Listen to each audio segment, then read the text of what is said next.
Paris Olympic 2024 में जब यूसुफ डकेच बिना किसी महंगे गियर, बिना किसी खास तैयारी एक हाथ जेब में डालकर गोली मारकर सिल्वर जीतकर लौटे थे, तो कईयों ने तो लेजेंड माना था, लेकिन कईयों ने बड़ा मजाक उड़ाया था।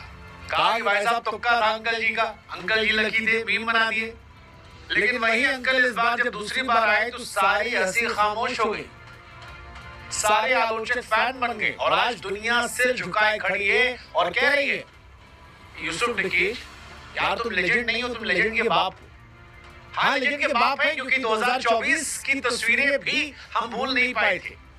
2024 में 10 मीटर एयर पिस्टल फाइनल आज भी आंखों के सामने, लाइन में दुनिया के महंगे शूटर्स खड़े थे, उनके शरीर पर टेक्नोलॉजी की मोटी मोटी परतें थी, सब एलियन लग रहे थे, लाखों रुपए के स्पेशल लेंस लगाए थे जो हवा की हल्की सी भी हलचल को पकड़ लेते, हार्ट रेट स्टेबलाइजर लगाए थे जो दिल की धड़कन कब स्थिर है, कब ट्रिगर दबाना है, सब मेजर कर रही थी। इलेक्ट्रॉनिक ईयर प्लग थे जो गोली चलने से पहले कान एकदम सुन्न कर रहे थे।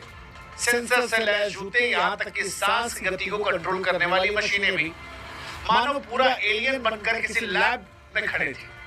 लेकिन उन सब के बीच में एक आदमी जो 51 साल का था, बाल हल्के पके थे, टर्की का आदमी जेब में हाथ डाले, मामूली चश्मा लगाए, हाथ में पुरानी पिस्टल और चेहरा ऐसे जैसे मानो सब्जी लेके अभी गांव से घर लौटा।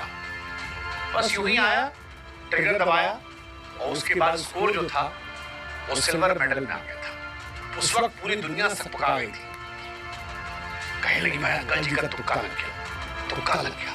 हाथ में जेब में, मतलब एक हाथ जेब में रख के कौन गोली मार सकता है, भाई टेक्नोलॉजी थोड़ी ना हारी, किस्मत जीत जाएगी। खूब बकवास चली थी, कईयों ने लेजेंडरी माना था, लेकिन आज लेजेंडरी नहीं है, हम फिर कह रहे हैं वो लेजेंड के बाप हैं, क्योंकि उस घटना के 1 साल बाद वर्ल्ड शूटिंग चैंपियनशिप, 52 साल उम्र है, वही पुरानी टी शर्ट, वही चश्मा, वही एक हाथ जेब में, और फिर गोल्ड, गोल्ड इस बार, सिल्वर नहीं गोल्ड। लेजर सेंसर, हवा पड़ने वाली मशीनें, हार्ट बीट मॉनिटर, सब बर्बाद। पहला शॉट 10.9, 10.9 फिर 10.9। लोग सर झुकाकर बोले अंकल जी तुझसे ग्रेट होया, तुझसे लेजेंड के बाप होया। वैसे अंकल जी नहीं है, लौंडो से ज्यादा जवान आदमी, कूल आदमी है, इससे कूल आदमी क्या होगा।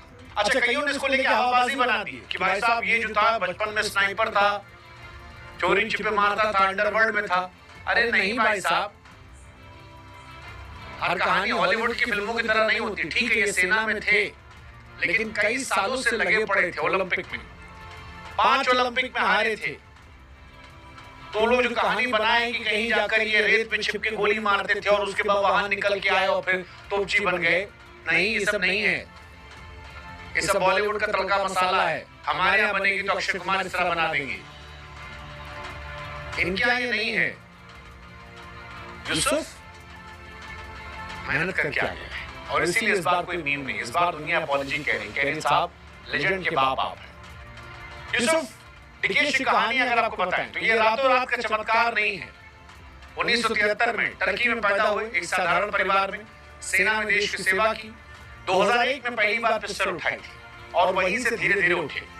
2006 में मिलिट्री वर्ल्ड चैंपियनशिप में रिकॉर्ड बनाया, 2014 में 2 गोल्ड, 1 सिल्वर जीता, 1 ब्रॉन्ज जीता, लेकिन ओलंपिक में साहब नहीं जीते। 2008, 2012, 2016, 20 हर बार यह है।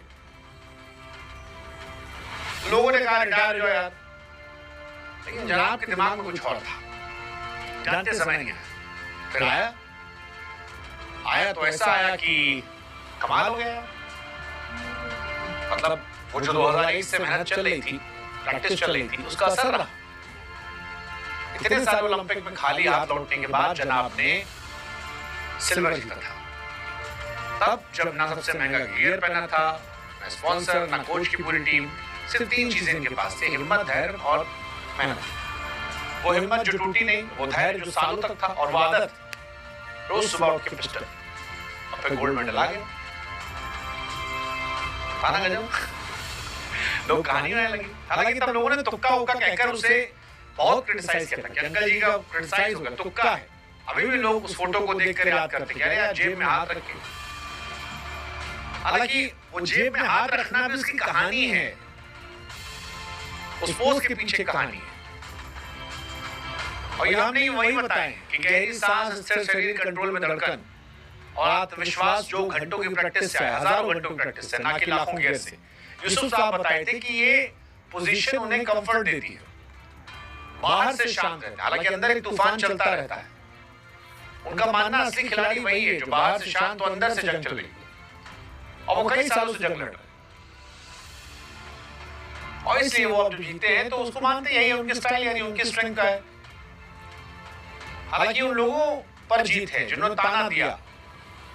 अब सवाल है कि इससे हम और आप क्या सीखेंगे?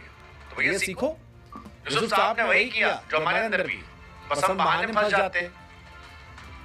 उनको भी क्या मिला? ना परफेक्ट गियर, ना परफेक्ट माहौल, ना परफेक्ट शरीर, हिम्मत थी परफेक्ट। और हम और आप रोज बहाना ढूंढते, अरे भाई साहब